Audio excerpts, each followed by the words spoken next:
Hello student, online classes में आपका स्वागत है। आज का टॉपिक है यूनेस्को।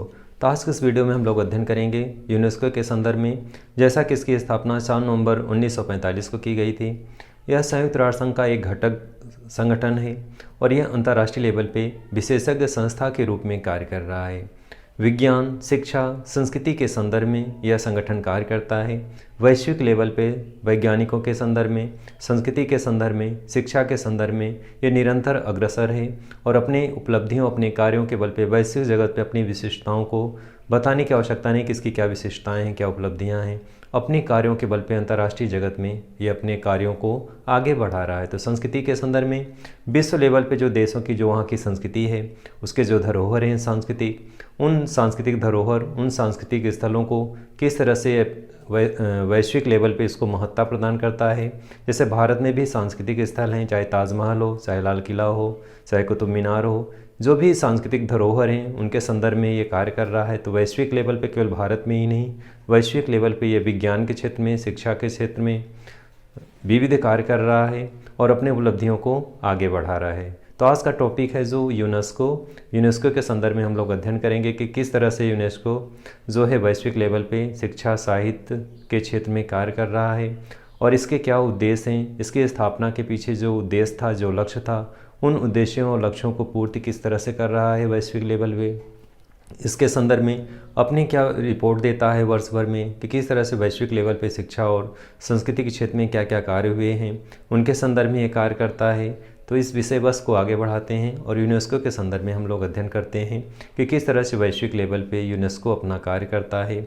शिक्षा, साहित्य और संस्कृति के क्षेत्र में जो ये अपना कार्य कर रहा है, जब से इसकी स्थापना हुई 4 नवंबर 1945 को जब इसकी स्थापना हुई, तब से लेके आज तक ये अपनी विशिष्टताओं, अपने उपलब्धियों को पिरो करके आगे बढ़ रहा है और वैश्विक लेवल पे कार्य कर रहा है। तो चलिए विषय वस्तु को आगे बढ़ाते हैं और यूनेस्को को व्यापक लेवल पे देखते हैं कि इसकी स्थापना के पश्चात इसकी उपलब्धियां क्या थी, इसके उद्देश्य क्या थे, किस तरह से अपने लक्ष्यों को लेकर ये आगे बढ़ रहा है और वैश्विक लेवल पे कैसे कार्य कर रहा है। तो चलिए विषय वस्तु को डिजिटल स्तर पे, डिजिटल तरीके से इसको स्क्रीन पे देखते हैं और इसके लक्ष्यों को आगे बढ़ाते हैं।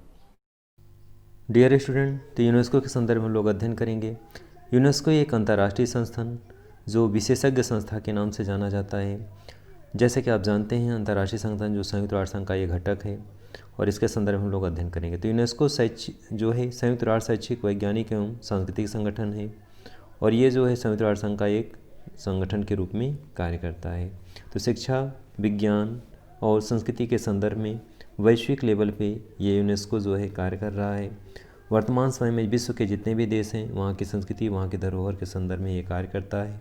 संयुक्त राष्ट्र शैक्षिक, वैज्ञानिक एवं सांस्कृतिक संगठन यूनेस्को संयुक्त राष्ट्र संघ का एक संगठक निकाय है।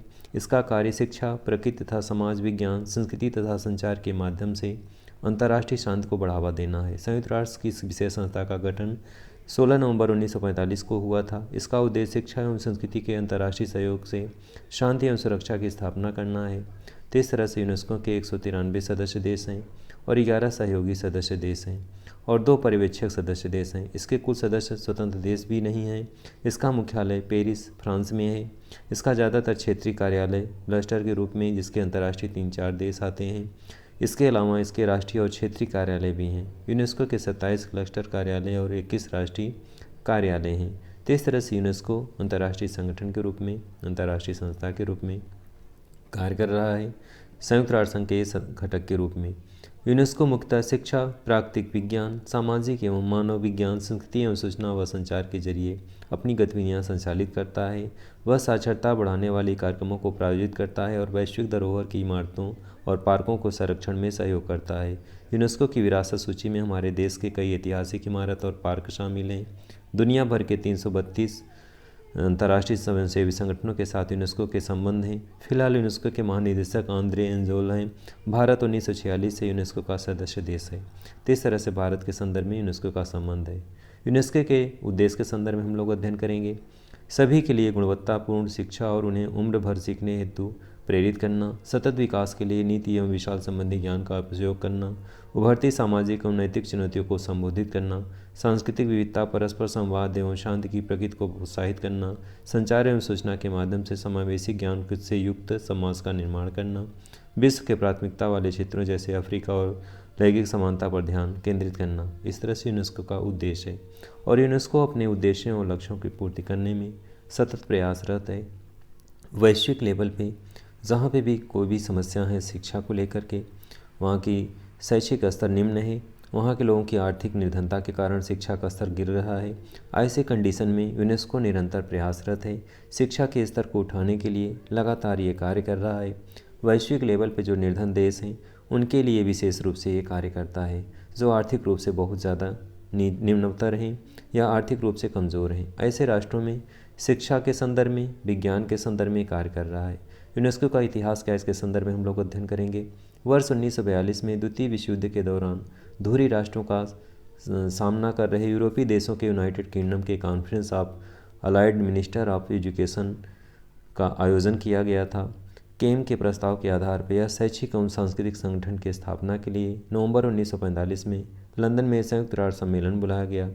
सम्मेलन के अंत में 16 नवंबर 1945 को यूनेस्को की स्थापना की गई। यूनेस्को के जनरल कॉन्फ्रेंस का प्रथम सत्र 1946 में नवंबर-दिसंबर के दौरान पेरिस में आयोजित किया गया था। अब इसी क्रम में हम लोग आगे बढ़ेंगे। यूनेस्को की विशेषताओं के संदर्भ में अध्ययन करेंगे। शिक्षा जीवन बदल देती है, तो शिक्षा के संदर्भ में यूनेस्को का एक योगदान है। यूनेस्को संयुक्त राष्ट्र संघ की एकमात्र ऐसी एजेंसी है जिसके शिक्षा के सभी पहलुओं को शामिल करने का अधिकार प्राप्त है। यूनेस्को को जो है विकास लक्ष्य 4 के माध्यम से वैश्विक शिक्षा एजेंडा 2030 का नेतृत्व सौंपा गया है। एजुकेशन 2030 फ्रेमवर्क फॉर एक्शन 2030 के अंतर्गत 3 घोषणा किया गया है, जिसके अंतर्गत जो है वैश्विक शिक्षा एजेंडा 2030 को लक्ष्य को पूरा करना है। इसके कार्यों में शुरुआती शिक्षा के लेकर के उच्च शिक्षा और उससे आगे तक की शैक्षिक विकास शामिल हैं। इसके विषयों में वैश्विक नागरिकता एवं सतत विकास, मानवाधिकार एवं लैंगिक समानता, स्वास्थ्य तथा HIV एवं एड्स के साथ ही तकनीकी एवं व्यावसायिक कौशल विकास शामिल है। तो इस तरह से शिक्षा के संदर्भ में शिक्षा की ऊंचाइयों को आगे बढ़ाने में यूनेस्को का अपना योगदान है और ये योगदान को लक्ष्य रख करके, अपने कार्यों को लक्ष्य रख करके आगे बढ़ रहा है। यूनेस्को शिक्षा को उस ऊंचाई तक ले जाना चाहता है, जो उसमें कमियां हैं, जो उसमें दिक्कतें हैं, उन कमियों और दिक्कतों को दूर करके वैश्विक लेवल पे शिक्षा के स्तर को ऊंचा उठाना चाहता है। तो यूनेस्को शिक्षा के क्षेत्र में, विज्ञान के क्षेत्र में संस्कृति धरोहर के रूप में लगातार निरंतर प्रयासरत है और अपनी इन्हीं निरंतर प्रयासरत होने के कारण, अपनी इन्हीं उपलब्धियों के कारण जो है वैश्विक लेवल पे ख्याति लब्ध है। यूनेस्को जैसा कि नाम से ही अपने आप में स्पष्ट है कि शिक्षा और विज्ञान के क्षेत्र में किस तरह से अपना कार्य कर रहा है और अपने इन्हीं कार्यों के आगे वैश्विक लेवल पर ऐसे देश जो निर्धन हैं, जो गरीब हैं, उनमें शिक्षा का स्तर ऊपर उठ रहा है। यूनेस्को की विशेषताओं के संदर्भ में आगे हम लोग बढ़ेंगे। धरोहर की रक्षा एवं रचनात्मकता को बढ़ावा देता है। वह सत्य का अतीत होता है। वह मजबूत सांस्कृतिक घटक के बिना कोई भी विकास सतत नहीं हो सकता। यूनेस्को के विकास की रणनीतियों एवं प्रक्रियाओं में संस्कृत को उचित स्थान देने के लिए एक त्रिस्तरीय दृष्टिकोण को अपनाया गया है। संस्कृति एवं विकास के लिए दुनिया भर में वकालत करता है। स्पष्ट नीति एवं कानूनी ढांचे को निर्धारित करने के लिए अंतर्राष्ट्रीय समुदाय का साथ जुड़ना, रचनात्मक उद्देश्यों को मजबूत करने के लिए एवं सांस्कृतिक बहुलता को प्रोत्साहित करने एवं विरासत को सुरक्षित रखने के लिए स्थानीय हितधारक एवं सरकारों की सहायता हेतु ज़मीनी स्तर पर कार्य करता है। तो यूनेस्को जो है इस तरह से शिक्षा के क्षेत्र में निरंतर प्रयासरत है और विकास एवं रणनीतियों के माध्यम से अपनी प्रक्रिया को आगे बढ़ा रहा है। शिक्षा के क्षेत्र में अपने इन्हीं कार्यों के कारण जो है वैश्विक लेवल पर जो देश शिक्षा के क्षेत्र में पीछे रह गए हैं, उन्हें आगे बढ़ाने का कार्य कर रहा है। यूनेस्को के महत्वपूर्ण रिपोर्ट के अनुसार यूनेस्को विज्ञान रिपोर्ट कुछ देखेंगे हम लोग। यूनेस्को विज्ञान रिपोर्ट विश्व भर में नियमित रूप से विज्ञान, प्रौद्योगिकी, नवाचार, शासन का खाका तैयार करता है। वह रिपोर्ट विकास एवं शांति के लिए विश्व विज्ञान दिवस को मनाने हेतु प्रत्येक 5 वर्ष में 10 नवंबर को प्रकाशित की जाती है। भारत के लिए यूनेस्को की स्टेट ऑफ एजुकेशन रिपोर्ट, जिसके अंतर्गत हम लोग अध्ययन करेंगे दिव्यांग बच्चे हैं। वर्ष 1919 की रिपोर्ट में के अनुसार इस वार्षिक रिपोर्ट का प्रथम संस्करण था, जिसने भारत में यूनेस्को द्वारा प्रकाशित किया गया। यह दिव्यांग बच्चों की शिक्षा के अधिकार के संबंध में उपलब्धियों एवं चुनौतियों पर प्रकाश डालती है। यह रिपोर्ट यूनेस्को के स्टेट ऑफ एजुकेशन रिपोर्ट 2019 शिक्षा प्रणाली को यह समझाने में सहायक साबित हो सकती है कि दिव्यांग बच्चों की शिक्षा की ज़रूरतें क्या हैं। यह रिपोर्ट हाशिए परिस्थित बच्चों को गुणवत्तापूर्ण शिक्षा एवं युवाओं के समान अवसर उपलब्ध कराने के लिए हमारे सामूहिक उद्देश्यों को पूरा करने की दिशा में महत्वपूर्ण गति दे सकती है। तो इस तरह से यूनेस्को जो है दिव्यांग बच्चों के संदर्भ में अपना रिपोर्ट प्रस्तुत करता है। तो इस तरह से आपको जानना चाहिए कि यूनेस्को जो है भारत में शिक्षा लेवल पे किन किन चीज़ों को अपनी रिपोर्ट प्रस्तुत किया हुआ है। तो इसमें क्या है, दिव्यांग बच्चे, इसके संदर्भ में यूनेस्को अपना रिपोर्ट प्रस्तुत किया हुआ है। यूनेस्को के अंतर्राष्ट्रीय पुरस्कार एवं भारत के संदर्भ में हम लोग अध्ययन करेंगे कि सहिष्णुता एवं अहिंसा को प्रोत्साहित करने के लिए यूनेस्को द्वारा मदनजीत पुरस्कार प्रदान किया जाता है। इसकी स्थापना यूनेस्को के सद्भावना दूत, भारतीय कलाकार, लेखक एवं रणनीतिकार श्री मदनजीत सिंह द्वारा किए गए दान की सहायता से की गई है। इस पुरस्कार की शुरुआत वर्ष 1995 में की गई, जिसमें सहिष्णुता के लिए संयुक्त राष्ट्र वर्ष और महात्मा गांधी के जन्म की 125वीं वर्षगांठ के रूप में चिन्हित किया गया था।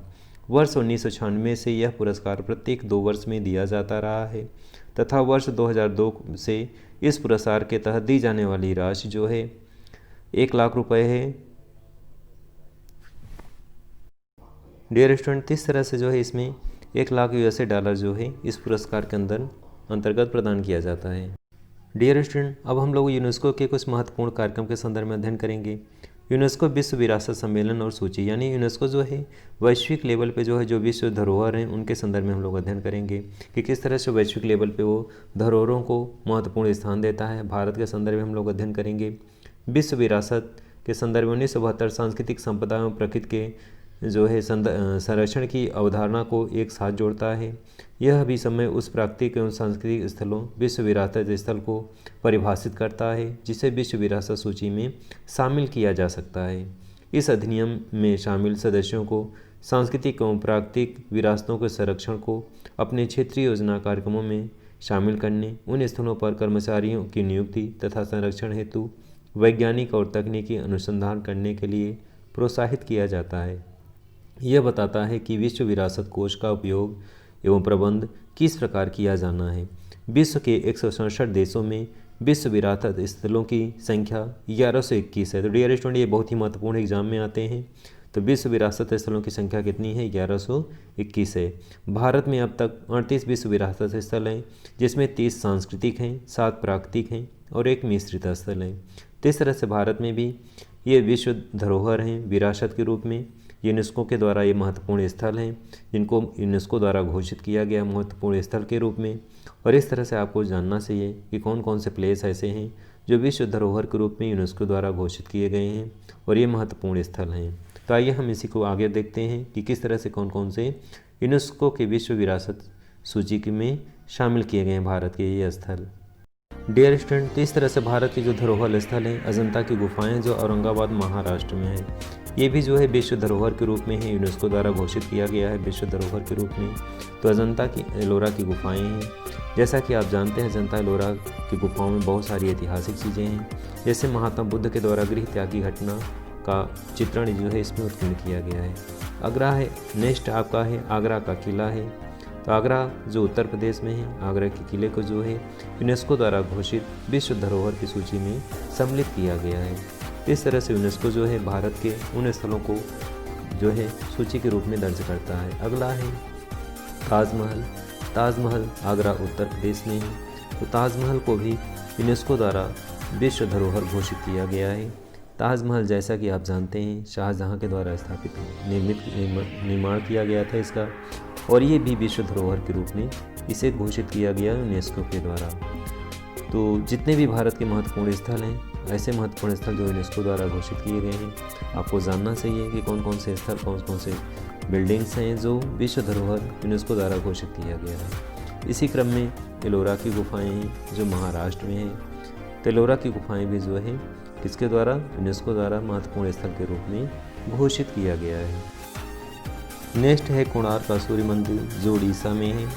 ये भी यूनेस्को द्वारा जो है भारत के विश्व धरोहर की सूची में सम्मिलित किया गया है।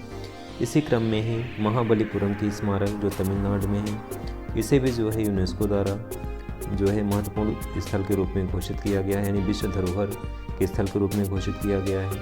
अगला है केवलादेव राष्ट्रीय उद्यान जो राजस्थान में है। तो केवलादेव राष्ट्रीय उद्यान को भी विश्व धरोहर के रूप में घोषित किया गया है। इसी क्रम में नेक्स्ट है काजीरंगा राष्ट्रीय उद्यान जो असम में है। डियर स्टूडेंट, इस तरह से प्लेस आते हैं एग्जाम में। नेक्स्ट है मानस राष्ट्रीय उद्यान जो असम में है। और इसी क्रम में है गोवा के गिरजाघर एवं कॉन्वेंट, ये भी गोवा में है और ये भी जो है राष्ट्रीय धरोहर के रूप में घोषित किया गया है। अगला है हम्पी। हम्पी विजयनगर की राजधानी के रूप में भी जाना जाता है और यह कर्नाटक में है। यह भी विश्व धरोहर के रूप में यूनेस्को द्वारा घोषित किया गया है। नेक्स्ट है फतेहपुर सीकरी जो उत्तर प्रदेश में है और ये भी यूनेस्को द्वारा विश्व धरोहर के रूप में घोषित किया गया है। अगला है खजुराहो स्मारक। खजुराहो जो है मंदिरों का समूह है जो मध्य प्रदेश में है। इसमें बहुत सारे मंदिर हैं। चंदेल शासकों द्वारा ये मंदिर बनवाया गया था 10वीं शताब्दी में और इस तरह से ये भी यूनेस्को द्वारा विश्व धरोहर स्थल के रूप में इसे घोषित किया गया है। तो ये अपने आप में महत्वपूर्ण स्थल है। यहाँ पे कई मंदिरों का समूह है जो ऊंचे पहाड़ों को काट के बनाया गया था। नेक्स्ट है सुंदरवन राष्ट्रीय उद्यान जो पश्चिम बंगाल में है और ये उद्यान भी जो है विश्व धरोहर के रूप में इसे यूनेस्को द्वारा घोषित किया गया है। इसी क्रम में एलिफेंटा की गुफाएँ हैं, ये महाराष्ट्र में है। एलिफेंटा की गुफाएँ महाराष्ट्र में जो है और ये भी जो है विश्व धरोहर के रूप में इसे घोषित किया गया है। तो यूनेस्को जो है भारत की सरस महत्वपूर्ण जो स्थल हैं, महत्वपूर्ण स्मारक हैं, उनको जो है राष्ट्रीय धरोहर के रूप में घोषित किया है। डेरशुण स्थित पद्दकल कर्नाटक में है और इसी क्रम में ही महान चोल मंदिर तमिलनाडु में है, ये भी विश्व धरोहर के रूप में घोषित किया गया है। इसी क्रम में नंदा देवी राष्ट्रीय उद्यान है और ये फूलों की घाटी है जो उत्तराखंड में है, इसे भी जो है राष्ट्रीय धरोहर के रूप में घोषित किया गया है। इसी क्रम में है सांची के बौद्ध स्तूप जो मध्य प्रदेश में है और ये भी जो है यूनेस्को द्वारा महत्वपूर्ण स्थल घोषित किया गया है भवन के रूप में। अगला है हुमायूं का मकबरा जो दिल्ली में है, ये भी यूनेस्को द्वारा भारत के विश्व धरोहर के रूप में घोषित किया गया है। इसी क्रम में कुतुब मीनार है जो दिल्ली में है और ये भी विश्व धरोहर के रूप में घोषित किया गया है। अगला है भारतीय पर्वतीय रेल दार्जिलिंग, इसे भी जो है विश्व धरोहर के रूप में यूनेस्को द्वारा घोषित किया गया है। इसी क्रम में बोधगया का महाबोधि मंदिर है जो बिहार में है, ये भी जो है यूनेस्को द्वारा जो है भारत के विश्व धरोहर के रूप में घोषित किया गया है। ये भी बिल्डिंग जो है बौद्ध धर्म से रिलेटेड है। अगला है भीमबेटका शैलाश्रय जो मध्य प्रदेश में है और इसी क्रम में इसको भी जो है बौद्ध धरोहर के रूप में घोषित किया गया है, यानी यूनेस्को द्वारा महत्वपूर्ण स्थल के रूप में। अगला है चंपानेर जो है ये गुजरात में है, पुरातत्व उद्यान है और ये भी जो है यूनेस्को द्वारा जो है क्या है महत्वपूर्ण जो है स्थल के रूप में घोषित किया गया। अगला है छत्रपति शिवाजी टर्मिनल। छत्रपति शिवाजी टर्मिनल को भी जो है महाराष्ट्र में ये है और इसको भी जो है यूनेस्को द्वारा महत्वपूर्ण धरोहर के रूप में घोषित किया गया है। नेक्स्ट है दिल्ली का लाल किला, ये दिल्ली में है और इसको भी जो है धरोहर के रूप में वैश्विक लेवल पे यूनेस्को द्वारा घोषित किया गया है। नेक्स्ट है जंतर मंतर। जंतर मंतर जो जयपुर राजस्थान में है। नेक्स्ट है पश्चिमी घाट महाराष्ट्र गोवा में है और इसे भी जो है धरोहर के रूप में घोषित किया गया है। नेक्स्ट इसी क्रम में है पश्चिमी घाट कर्नाटक तमिलनाडु आदि का क्षेत्र जो केरल में है, इसे भी धरोहर के रूप में घोषित किया गया है। नेक्स्ट राजस्थान पहाड़ी दुर्ग है, राजस्थान में है और इसे भी विश्व धरोहर के रूप में घोषित किया गया। इसी क्रम में ग्रेट हिमालय राष्ट्रीय उद्यान है जो हिमाचल प्रदेश में है, इसे भी राष्ट्रीय जो है महत्व के रूप में वैश्विक धरोहर को घोषित किया गया है। नेक्स्ट है रानी का वाव, ये गुजरात में है और ये भी जो है राष्ट्रीय धरोहर के रूप में यूनेस्को द्वारा घोषित किया गया है। डियर स्टूडेंट इसी क्रम में है नालंदा महाविहार और नालंदा विश्वविद्यालय के रूप में भी है, ये जो है बिहार में है और इसे जो है यूनेस्को द्वारा जो है विश्व धरोहर के रूप में इसे घोषित किया गया था। ये भी जो है महत्वपूर्ण स्थल है। यहाँ पे जो है प्राचीन शिक्षा का एक केंद्र बिंदु था, यहाँ पे प्राचीन शिक्षा संपादित होती थी, तो इसको भी जो है विश्व धरोहर के रूप में इसे यूनेस्को द्वारा घोषित किया गया। नेक्स्ट है कंचनजंगा राष्ट्रीय उद्यान जो सिक्किम में है। इसी क्रम में कोर्जुलिया है जो वास्तुकला जो चंडीगढ़ में है। अगला अहमदाबाद का ऐतिहासिक शहर गुजरात में है। मुंबई का Victoria art and disco symbol है जो मुंबई में है और इसी क्रम में गुलाबी शहर जयपुर में है। कुछ प्रस्तावित धरोहरों की सूची भी हम लोग जानेंगे जो विष्णुपुर के मंदिर हैं, पश्चिम बंगाल में है और दूसरा है मट्टनचेरी पैलेस जो कोच्चि केरल में है। तो इस तरह से दो प्रस्तावित जो हैं यूनेस्को के पास भेजे गए हैं। डियर स्टूडेंट, आज आपने इस वीडियो के अंतर्गत जो है यूनेस्को के संदर्भ में अध्ययन किया, जिसके अंतर्गत आपने उद्देश्य इसके क्या थे, क्या इसके लक्ष्य थे, किस तरह से कार्य करता है और इस तरह से भारत के संदर्भ में आपने अध्ययन किया कि किस तरह से भारत में धरोहरों की सूची के संदर्भ में कि कौन कौन से भारतीय स्थल हैं, स्मारक हैं जो यूनेस्को द्वारा वैश्विक धरोहर की सूची के अंतर्गत सम्मिलित किए गए हैं। डियर स्टूडेंट, आज की इस वीडियो को बस यहीं समाप्त करते हैं। नेक्स्ट वीडियो में नए विषय वस्तु के साथ प्रस्तुत होंगे। धन्यवाद।